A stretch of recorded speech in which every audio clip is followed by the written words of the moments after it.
మా తల్లులు ఒకగానొక కూతురు కావచ్చు, కరెక్టే. మీకు అమ్మాయి అంటే చాలా ఇష్టం కావచ్చు, కరెక్టే. కానీ కట్టుబాటు నేర్పించండి.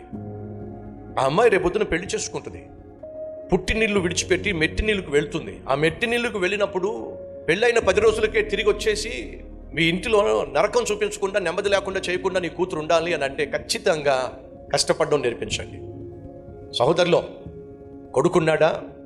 కొడుకును గారాబంగా పెంచుతున్నారేమో, బాధ్యతలు లేకుండా పెంచుతున్నారేమో, మన భాషలో అడ్డగాడిదలాగా పెంచుతున్నారేమో, సోమరిలా పెంచుతున్నారేమో. మంచిది కాదు.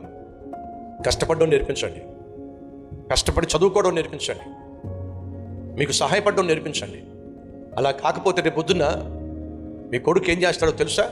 కష్టపడి ఉద్యోగం చేసే కోడలు తెచ్చేటటువంటి ఆ జీతం మీద బతుకుతాడు. కొంతమంది అంటారు పెళ్లి చేస్తే బాగుపడతాడు, సోమరిపోతూ, తిండిపోతూ, నిద్రపోతూ పెళ్లి చేస్తే బాగుపడతాడు. బాగుపడ్డు. ఆ అమాయకురాలు జీవితాన్ని నాశనం చేసేస్తాడు. ఇంటిలో ఉన్నటువంటి భర్త పోషించవలసిన బాధ్యత ఉంది. భార్యను, బిడ్డలను పోషించవలసిన బాధ్యత, కష్టపడి పోషించవలసిన బాధ్యత భర్తకుంది. బిడ్డలను చదివించవలసిన బాధ్యత తండ్రిగా తనకుంది. కాబట్టి బిడ్డలకు కష్టపడడం నేర్పించండి. ఒకవేళ కొడుకు కష్టపడకపోయినా, కూతురు కష్టపడకపోయినా ఆ తర్వాత కష్టపెడతారు, మర్చిపోకండి.